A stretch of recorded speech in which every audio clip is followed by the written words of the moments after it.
Lebih keras dong. Lebih keras mana suaranya Pak Cita? Siapakah mau dikubur hidup-hidup? Kali ini saya ingin membahas tentang orang-orang ngeyel yang dimana mereka ini dengan 1001 dalilnya untuk membela setiap aktivitasnya, kegiatannya, majelisnya, yang dimana demi mengumpulkan orang, demi mengumpulkan massa, demi mengadakan suatu majelis agar didatangi banyak orang, agar diminati banyak kalangan, melakukan berbagai macam kemungkaran, teman-teman. Ketika saya mengucapkan kalimat kemungkaran, pasti di antara mereka, si paling benar sendiri, si paling tidak pernah salah. Saya bukan mengaku tidak pernah salah. Saya tidak mengaku sebagai orang yang selalu benar. Tapi di sini saya tahu mana benar, mana salah, teman-teman. Melihat fenomena yang semakin ngeyel-ngeyel ini ya, terkhusus bagi jemaahnya Iqdam. Gak tahu kenapa dia ini selalu membuat sesuatu yang viral. Karena dia tahu pasar media sosial, teman-teman. Iqdam ini tahu pasar media sosial. Untuk viral harus begini, untuk menjadi lebih terkenal caranya begini-begini. Ya, dia melakukan hal itu. Dan it's work, ya. Itu berhasil.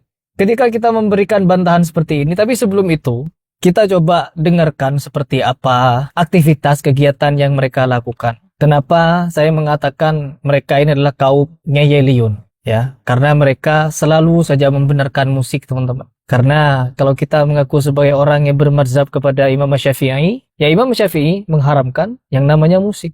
Tapi mereka melakukan musik-musikan itu, teman-teman. Sungguh kesontoloyoan yang di luar akal pikiran. Gak tahu, coba kita simak dulu seperti apa videonya. Tangannya ditepuk, diangkat semuanya. Tangannya tepuk. Bareng. Musiknya saja musik DJ, teman-teman. Musik-musik sontoloyo ya, yang mereka anggap keren, yang mereka anggap ya bisa membuat orang bersemarak begitu. Ya Allah. Inilah terobosan Sabilu Taubah, diawali oleh Mas Pusat Sabilu Taubah. Kemarin ada yang komentar, ada yang berkomentar ketika saya melihat postingan ini pertama kali. Jangan fitnah, itu sebenarnya musiknya tidak seperti itu. Itu diedit sama hatersnya Iqdam. Puk jidat dengan tingkah mereka ini. Setelah dicek akun Sabilu Taubahnya, nggak ada yang diedit, teman-teman. Memang seperti itu isinya. Memang itu bentuknya, teman-teman. Ya Allah. Solikin Fikri. Juga Ya ada Asik. Bok Reza Josos Nimi Arbin Tanding. Siapa tahu nanti kita kumpul bersama. Saya yang tanggung jawab. Setiap orang, kadang teman-teman, seperti ini nih. Orang di dalam menggait jemaah, kadang menghalalkan berbagai macam cara. Ya, sebagaimana kemarin saya pernah mereaction satu fenomena di Madura. Seorang ustadz, guru ngaji, agar murid-muridnya lebih semangat mengaji, menghalalkan sabu, malah mengkonsumsi sabu, teman-teman. Ta'udzubillah min dzalik. Dan untuk menghalalkan masuk ke ke tempat-tempat, ke klub malam, yang dimana di situ ada khamr, ada musik, ada perempuan-perempuan yang ya begitu seperti gus-gusan. Kalian pasti tahu siapa yang saya maksud. Ya, gus-gusan ini menghalalkan untuk ceramah di dalamnya. Saya bukan menyalahkan ceramahnya, tapi saya menyalahkan caranya. Terus bagaimana kalau kita tidak menasihati mereka? Ya, kalau kita ingin menasihati mereka, kita bukan berbaur dengan mereka, teman-teman. Ya, jangan berbaur dengan mereka. Kita undang mereka baik-baik. Kalau mereka muslim, KTP mereka muslim, undang mereka baik-baik, duduk setengah jam di majelis ilmu, ya, berbicara tentang akhirat, berbicara tentang sahabat yang dulunya juga peminum, pemabok, pelaku kemaksiatan, pelaku kemungkaran, seperti Umar bin Khattab. Ceritakan bagaimana taubatnya Umar. Mengundang mereka untuk datang ke majelis. Bukan kita masuk ke klub malam itu, lalu kita ujuk-ujuk ceramah di situ, no. Saya tidak setuju dengan cara seperti itu, teman-teman. Karena apa? Outputnya ya seperti Miftah itu. Di setiap ceramahnya, kebiasaannya itu diajarkan kepada umat. Ucapan goblok, ucapan lonte, ucapan semi-semi ngeres, semi-semi cabul. Itu keluar, diajarkan.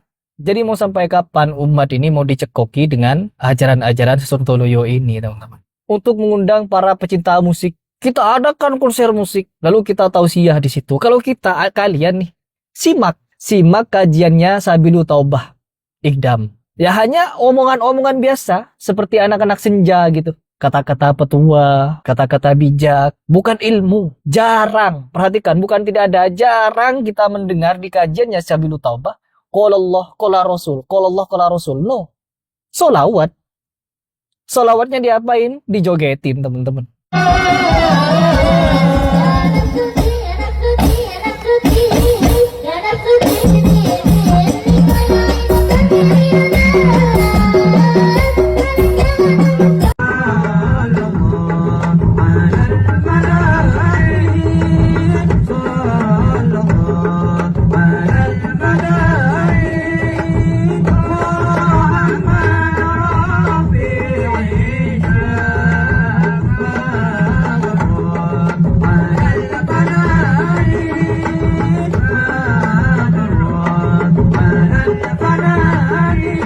Bukan dongeng, kenyataan. Ketika kita membahas seperti ini, sok suci, sok bener. Terus kalau kita dianggap sok bener di dalam membantah hal seperti itu, lantas mereka bener dengan cara seperti itu.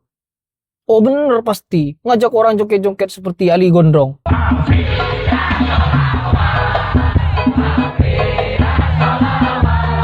Joget sini, joget sana, laki-laki perempuan, joget-joget dempet-dempetan, itu kan sontoloyo. Apa ini? Mau dibawa kemana agama ini sama gus-gusan sontoloyo ini? Gak tahu saya mau komentar apa, teman-teman. Yang pasti mereka yang paling mengaku Syafi'iyah, mengaku bermazhab kepada Syafi'i, tapi mereka tidak sependapat dengan Imam Syafi'i mengenai hukum musik. Bukan cuma Imam Syafi'i, keempat Imam mazhab haram musik, tapi mereka menggunakan musik untuk dikatakan sebagai sarana ibadah. Apa ini? Apa ini namanya? Seperti yang selalu saya ucapkan di video-video saya, video yang saya buat hanya untuk mengajak kalian mikir.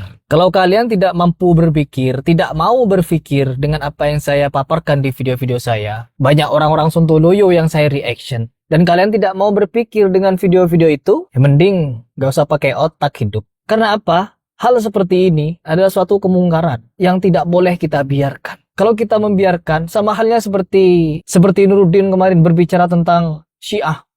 Dia berkata Syiah itu tidak pernah mengkafirkan. Yang mengkafirkan hanya Salafi Wahabi. Ngaji kemana orang ini sampai tidak tahu kalau orang Syiah lah yang berani mengkafirkan istri-istri Nabi Muhammad SAW. Disebut di dalam syahadatnya. Abu Bakar, kufar. Aisyah Hafsah, kufar. Sontoloyo.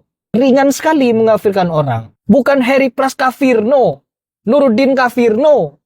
Abu Bakar yang kafir. Siapa Abu Bakar? Abu Bakar Siddiq, siapa dia? Aisyah, siapa Aisyah? Sampai-sampai kita mau mendiamkan kemungkaran yang diucapkan oleh si Udin ini. Kemungkaran, teman-teman. Kalau kita melihat kemungkaran di depan mata kita, ubah dengan tangan kalian. Tangan kalian tidak mampu dengan ucapan. Kalau ucapan kalian tidak mampu dengan doa. Dan doa selemah-lemahnya iman. Makanya Nuruddin ini ketika saya tantang untuk dialog bertemu tatap muka. Kalau berani tatap muka dengan saya. Kita bahas 5 poin yang kemarin saya sebutkan. Salah satunya Syiah yang tidak takfiri katanya. Kapan?